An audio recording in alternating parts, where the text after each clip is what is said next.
FELC Online Coaching Academy. This is Fida Muhammad, lecturer of mathematics. Today we have to start unit number 2. We have already cleared unit number 1.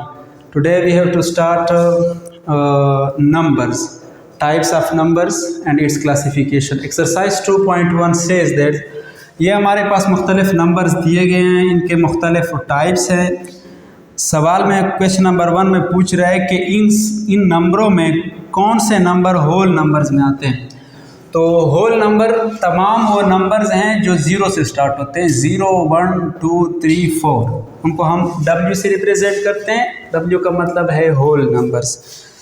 इसमें तमाम वो numbers लो जो zero से start होते हैं, लेकिन यहाँ पर ज़ीरो मौजूद नहीं है, तो हम क्या लेंगे, पॉजिटिव वैल्यूज़ लेंगे। पॉजिटिव वैल्यूज़ में हमारे पास 1 है, 3 है, 36 अंडर रूट है। बाकी वैल्यू इसलिए नहीं ले सकते क्योंकि ये पॉइंट्स में है, ये फ्रैक्शन में है, ये नेगेटिव भी है और पॉइंट में भी है। नेगेटिव नंबर्स होल नंबर में इंक्लूडेड नहीं है, ये भी नहीं कर सकते इसमें इंक्लूड, ये भी नहीं कर सकते। इसके बाद है हमारे पास इंटीजर्स। इंटीजर तमाम वो नंबर्स होते हैं जिसको हम नंबर लाइन पे रिप्रेजेंट करेंगे। Number lines have a zero at origin और ज़ीरो के राइट साइड पे प्लस डिजिट शुरू होते हैं, +1, +2, +3, और लेफ्ट साइड पे नेगेटिव रिप्रेजेंट करते हैं हम।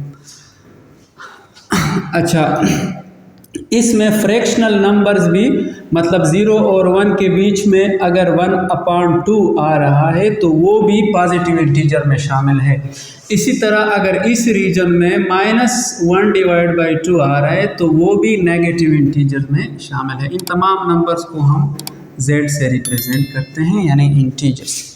तो इसमें से पॉजिटिव और नेगेटिव सारे लेने हैं। 2.5 हमारे पास इंटीजर है, 3 हमारे पास इंटीजर है, ये दोनों पॉजिटिव इंटीजर है। 5/7 फ्रैक्शन फॉर्म में है, ये भी इंटीजर है।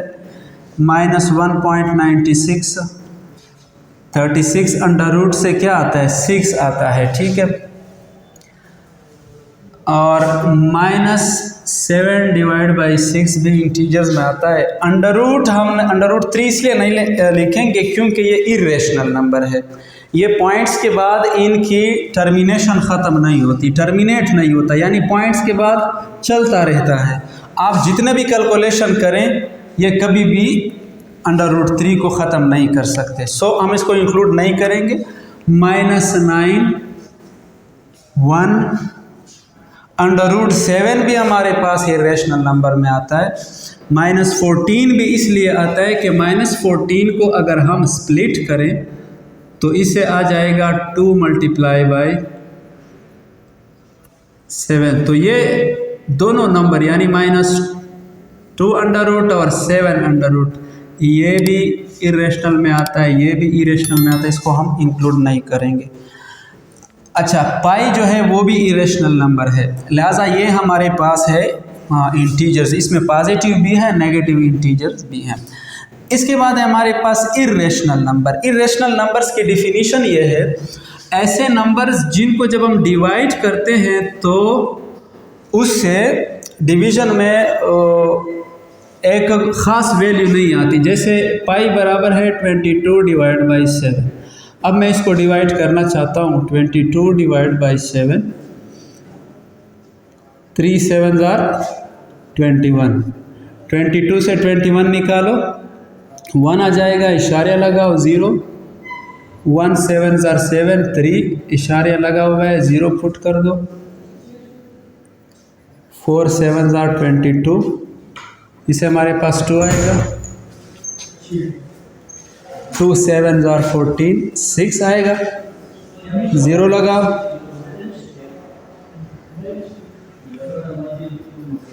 4 आएगा, 0, 5 आएगा, 49, 49 आएगा, 1 इशारिया 0, 1 7 7। अब यहाँ पर आप लोग देखें वन पहले इशारिया के बाद एक बार वन आया था, अब दोबारा वन यहाँ पर अपीयर हो रहा है। इसका मतलब ये है कि अगर हम ये प्रोसेस कंटिन्यू करेंगे तो दोबारा ये नंबर आएगा, इस तरह चलते जाएं, ये नंबर कभी भी इसकी डिवीज़न ख़त्म नहीं होती, इनका रिमाइंडर कभी भी ज़ीरो नहीं आ सकता। खुदा न खास्ता अगर इसकी डिवीज़न के बाद टर्मिनेशन नहीं होती, जारी रहता लेकिन रिपीटिशन आता, जैसे 3.111 डॉट डॉट डॉट, तो हम इसको इरेशनल इस नंबर को फिर इरेशनल नहीं कह सकते। लेकिन यहाँ पर चूँकि सेम रिकरिंग नंबर्स नहीं है, डिफरेंट नंबर्स रिपीट हो रहे हैं, लिहाजा ये 22/7 या पाई को हम क्या कहेंगे, इरेशनल नंबर कहेंगे। तो हम इसको पाई भी इसमें डालेंगे, √3 भी है और 7 भी है, -14 ये सारे हमारे पास। और याद रखो ये पॉइंट यहाँ पर लिखा हुआ है 0.333 डॉट डॉट डॉट, मतलब ये चल रहा है। अगर हम ये जिससे लिया गया है उस नंबर का कोई कोफिशिएंट है, इनको अगर हम आगे एक्सटेंड करें ये ख़त्म नहीं होता, लेकिन यहाँ पर नंबर रिपीट हो रहे हैं, तो जब रिकरिंग है, रिपीट हो रहे हैं, तो हम इनको इरेशनल में शुमार नहीं करेंगे, ये रेशनल नंबर में आता है। लिहाजा ये गलती नहीं करना, लगता है ऐसे जैसे इरेशनल है लेकिन ये रेशनल में हम पुट करेंगे। इसके बाद हमारे पास नेचुरल नंबर, तमाम वो नंबर ये बिल्कुल होल नंबर्स की तरह है लेकिन ज़ीरो हटाएंगे होल नंबर से, तो ये हमारे पास आ जाएगा नेचुरल नंबर। जब नंबर 1 से स्टार्ट हो, 1 2 3 4 5 6 7 8 9 10, इसमें भी सारे पॉजिटिव नंबर लिखेंगे। तो नेचुरल नंबर लिखें, हमारे पास 3 है, ये लिखो, 36 √ लिखो, क्योंकि 36 का √ लेने से 6 आता है हमारे पास। 1 भी लिखो, बस यही नंबर हमारे पास नेचुरल नंबर है। तरतीब के साथ अगर आप लिखना चाहें 1 3 36 √ वो आप लोगों की मर्जी है। अच्छा, क्वेश्चन नंबर 5 में पूछ रहा है कि विच आर रेशनल नंबर। तो आप लोगों को मैंने बताया था कि एक होता है इरेशनल नंबर, यानी जिनकी डिवीज़न आपको रिमाइंडर ज़ीरो नहीं देता। रेशनल नंबर हमारे पास तमाम वो नंबर्स हैं जो P/Q की फॉर्म में लिखा हो, लेकिन शर्त यह है कि ये Q 0 के बराबर ना हो, क्योंकि अगर आपने Q की जगह 0 पुट कर दिया तो इससे इन्फिनिटी आता है, और मैथमेटिक्स में हमने इन्फिनिटी से जान बचाना है, तो इन्फिनिटी अलाउ नहीं है, लिहाजा Q कभी भी 0 के बराबर नहीं होना चाहिए। तो तमाम वो नंबर लिखो जो P/Q फॉर्म में है। उसमें क्या आता है, 5/7 भी है, अच्छा ये 3 भी है, क्योंकि 3 को हम इस तरह लिख सकते हैं 3/1, और हमारे पास 36 √ भी है। क्यों? क्योंकि 36 को हम 36 का √ निकाले 6 आता है, तो 6 के नीचे हम 1 लगा सकते हैं। अच्छा, -7/6 भी हमारे पास है, ये भी P/Q फॉर्म में है। √3 भी नहीं है क्योंकि ये इरेशनल नंबर है। -9 है, 1 है क्योंकि 1 can be written as 1/1 form, और √7 नहीं है क्योंकि ये क्लियरली √ के अंदर एक प्राइम नंबर है, इसे हमारे पास रेशनल वैल्यू इरेशनल वैल्यू आती है। -14 भी नहीं है क्योंकि ये ऑलरेडी हमने इरेशनल में डाला था। तो जो नंबर इरेशनल में है वो कभी भी रेशनल नहीं हो सकते। और इसके बाद हमारे पास 4 × pi/2/3, ये हमारे पास रेशनल नंबर है। वजह क्या है कि इनको मल्टीप्लाई करो, 4 3 12, और इनको मल्टीप्लाई करो और 2 प्लस करो, 4 3 12 + 2, यू विल गेट 14/3। तो ये P/Q फॉर्म में आया, ये हमारे पास रेशनल नंबर है। इसके बाद है हमारे पास रियल नंबर्स। रियल नंबर आप लोगों को पता है कि जब आप कंबाइन करते हैं रेशनल नंबर को Q से रिप्रेजेंट करते हैं और इरेशनल नंबर को जिसको हम Q' से represent, means it is the union of rational numbers and irrational number, it will give you all real numbers. तो जैसे आपको पता है ये आपके पास रेशनल नंबर आ गए और ये आपके पास इरेशनल नंबर आए, इन दोनों को एक साथ लिखो, इसे हमारे पास रियल नंबर आएगा। सो पाई लिखो √3 √7 -14 और ये रेशनल नंबर सारे लिखो 6 -7 / 6 -9 1 और 4 2 / 3, ये हमारे पास रियल नंबर है। इसके बाद है rational numbers but not integers. आप ऐसे रेशनल नंबर्स निकालें जो इंटीजर्स फॉर्म में ना हो, यानी तमाम वो नंबर्स जो P/Q फॉर्म में आपको नज़र आ रहे हैं वो लिखो 5 / 7 -7 / 6 और हमारे पास 4 2 / 3। इसको मिक्स फ्रैक्शन भी कहते हैं, इसको इम्प्रॉपर फ्रैक्शन कहते हैं और इसको प्रॉपर। तो जो फ्रैक्शंस की फॉर्म में हैं वो तमाम इसमें लिखने होंगे। क्वेश्चन नंबर 8 सेज दैट तमाम वो इंटीजर्स लिखें जो होल नंबर नहीं है। मतलब होल नंबर भी इंटीजर्स में आते हैं, लेकिन इन्हें कंडीशन दिया हुआ है कि होल नंबर उन इंटीजर में से निकालें। तो आप लोगों को पहले भी बताया था कि whole numbers are represented by W and it start from 0 and +1 and +2 and +3 up to so on. इसमें नेगेटिव नंबर नहीं आएगा। तो मतलब इन तमाम नंबर्स में से हमने सिर्फ ये नंबर्स निकालने हैं, बाकी जितने इंटीजर्स रहते हैं वो हमारे पास इस क्वेश्चन का आंसर होगा।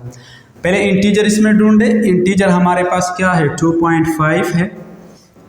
अब 3 में नहीं लिखूंगा because 3 is positive whole number, ये होल नंबर है, ये नहीं लिखूंगा। बाकी मैं 5/7 भी लिख सकता हूँ, -1.96 भी लिख सकता हूँ।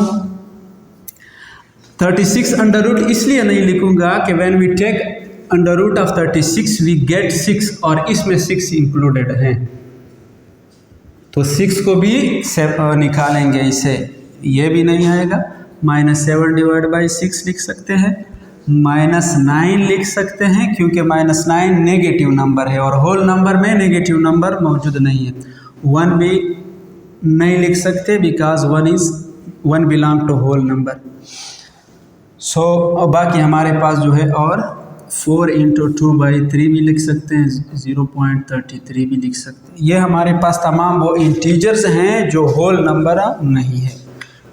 क्वेश्चन नंबर 9 सेज दैट बिल्कुल इसी तरह है, integers but not natural number. और आप लोगों को मैंने बताया था कि जब होल नंबर से 0 निकालते हैं तो उससे नेचुरल नंबर का सेट बनता है।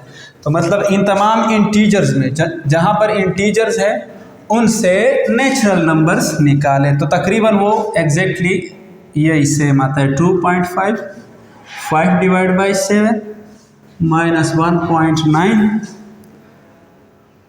6 और ये -7 / 6 -9 4 2 / 3 और 0.33। तो सेम एग्जैक्टली यही आंसर आता है, क्योंकि नेचुरल नंबर के अंदर 0 नहीं है और 0 तो इस पूरे नंबर्स में मौजूद नहीं है कि हम इसको निकालें। Question number 11 say that right decimal representation for the following numbers. ये तमाम नंबर्स P/Q फॉर्म में है, मतलब रेशनल नंबर्स हैं। इनको फ्रैक्शन फॉर्म से निकालें और इनको डेसिमल फॉर्म में लिखें, यानी पॉइंट्स की फॉर्म में। डेसिमल का मतलब है इशारिये के फॉर्म में लिखे। तो सबसे पहले हमारे पास है 1 / 6, ये फ्रैक्शन फॉर्म है, इसको हम कन्वर्ट करेंगे। कैसे? इसके लिए डिवीजन की ज़रूरत है। 1 / 6, 1 6 से छोटा है तो हम इशारिया लगाएंगे, 0 पुट करेंगे यहाँ पर। 6 1s are 6, 10 से 6 माइनस करें तो 4 आएगा, पॉइंट लगा हुआ है, 0 पुट करें। 6 6 are 36, इसे हमारे पास 4 आएगा, पॉइंट है तो 0 पुट करें। फिर 6 6 are 36, 4 आ जाएगा, पॉइंट है, 0 लगा रहे हैं, 6 6 36 4। इट मीन्स दैट ये रिमाइंडर हमेशा 4 आएगा, यानी 1 के बाद हमेशा क्या आएगा, रिमाइंडर 4 आएगा और हमारे पास कोशेंट होगा 0.1666666 अप टू सो ऑन। तो इसलिए हम क्या लगाते हैं, डॉट डॉट डॉट।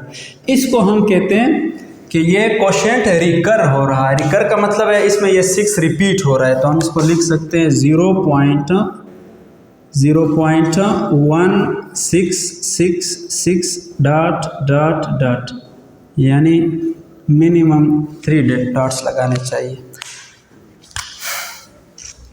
इसके बाद हमारे पास हम 5 डिवाइड बाई 6, 5 को 6 पे डिवाइड करें,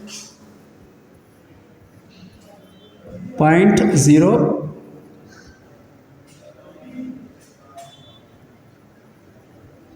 8 6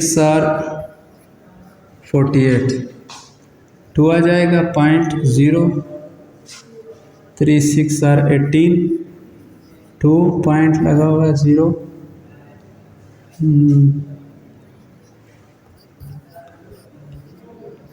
0, मतलब इसका भी रिमाइंडर 2 आएगा और quotient 0.8333 up to so on. तो इसका आंसर जो होगा 0.8333। अच्छा, एक और बात, इस नंबर को आप इस तरह लिख सकते हैं 0.16। ये जो डिजिट रिकर हो रहा है, रिपीट हो रहा है, इसके ऊपर आप सिर्फ डैश लगा लें ऐसे। इस डैश का मतलब है कि ये रिकरिंग डेसिमल वैल्यू है, और इसको हम इस तरह लिख सकते हैं 0.8 3 चौके रिकर हो रहा है, रिपीट हो रहा है, तो इसके ऊपर डैश लिखें। 2 डिवाइड बाई 9, 2 को 9 पे डिवाइड करो, पॉइंट लगाओ 0, 2 9s 18, 2 आ जाएगा, पॉइंट लगाओ 0, 2 9s 18, 2 आ जाएगा, point 0, 2 9s 18 and 2. It means that it is equal to 0.222। और याद रखो, जो नंबर रिपीट हो रहा है उसके ऊपर आप डैश लगाओ, तो इसकी डेसिमल वैल्यू है। लास्ट में हमारे पास 1 डिवाइड बाई 8, 1 को 8 पे डिवाइड करो, 1 चूँकि 8 से छोटा है तो पॉइंट लगाओ, 0 पुट करो, 1 8s 8, 2 आ जाएगा, 10 minus 8 you will get 2 points, 0 put करो, 4 आ जाएगा, 0.0, 5 40, इस में रिमाइंडर 0 आ रहा है। तो हमारे पास जो कोशेंट आया 0.125। यहाँ पे रिपीटिशन नहीं है, रिकरिंग किसी कोई भी वैल्यू रिकर नहीं हो रहा, तो ये इसकी एग्जैक्ट वैल्यू है 0.125। Question number 12 say that depict each number on A number line, यानी नंबर लाइन के ऊपर आप इन नंबरों को जाहिर करो। ठीक है, तो कैसे जाहिर करें, देखो नंबर लाइन हम शुरू करते हैं 0 1 2 3 और -2 -3। इसमें फ्रैक्शन नंबर हम डिनोट नहीं करते, लिखते नहीं है, लेकिन कह रहे कि ये जाहिर करो इसके ऊपर। 1 डिवाइड बाई 3 का मतलब क्या है, इसका मतलब ये है कि 0 और 1 के बीच में ये पूरा एक 1 यूनिट के बराबर है। कहते हैं कि इनको कितने हिस्सों में तकसीम करो, 3 पार्ट्स में डिवाइड करो। इसको हम 3 पार्ट्स में डिवाइड करते हैं, 1 2 3। ये एक पार्ट्स हुआ, ये देखो ये पूरा एक पार्ट है, ये हमारे पास दूसरा पार्ट है, ये तीसरा पार्ट है। इन 3 पार्ट्स में पहला पार्ट जो है वो 1 डिवाइड बाई 3 के बराबर है, यानी हमारे पास इस पोर्शन की बात हो रही है कि ये पोर्शन बराबर है 1 डिवाइड बाई 3 के। बाई 4 को रिप्रेजेंट करो, तो लेट सपोज हमारे पास ये आगे तक जा रहा है, हम इसको दूसरे नंबर लाइन पे ड्रा करें, क्योंकि ये जगह 1 डिवाइड बाई 3 की है। सो 0 1 2 अप टू 3। हमारे पास नंबर है 1/4। मतलब ये जो पूरा एरिया है ये 1 यूनिट के बराबर है। ऊपर क्या है, 1 यूनिट के बराबर है। इस 1 यूनिट एरिया को 4 यूनिट में डिवाइड करो, 4 हिस्सों में तकसीम करो, लेकिन इक्वल हिस्से होने चाहिए। 1 2 3 4। इसमें जो पहला पार्ट होगा ये इक्वल होगा 1/4, यानी एग्जैक्टली यहाँ पर आप लोग 1/4 लिखेंगे। इसके बाद बात हो रही है 1/9। नंबर लाइन अलग अलग ड्रा करें क्योंकि फिर नज़र नहीं आएगा। मैं यहाँ पर रिप्रेजेंट कर सकता हूँ 1/9, लेकिन मैं थोड़ा ये स्पेस बड़ा लेना चाहता हूँ 0 और 1 के बीच में। यहाँ पर लिखा हुआ है कि कितना यूनिट्स लो, फर्स्ट यूनिट, यानी ये हमारे पास पहला यूनिट है 1। इनको 9 पार्ट्स में डिवाइड करो, इक्वल पार्ट्स में। 1 2 3 4 5 6 7 8 9। 1 2 3 4 5 6 7 8 9। इसमें जो पहला पार्ट है ये पूरा हिस्सा, यहाँ इसके ऊपर हम लिखेंगे 1/9 लिखेंगे। ये 1/9 के बराबर है।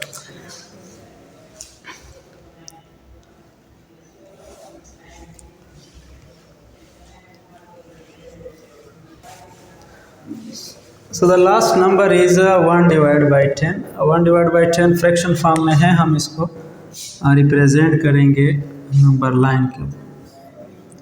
सो 0, लेट्स सपोज ये हमारे पास 1 है। इनको हम ये 9 पार्ट्स में डिवाइड थे, हम इसको 10 पार्ट्स में डिवाइड करेंगे। 1 2 3 4 3 4 5 6 7 8 9 10।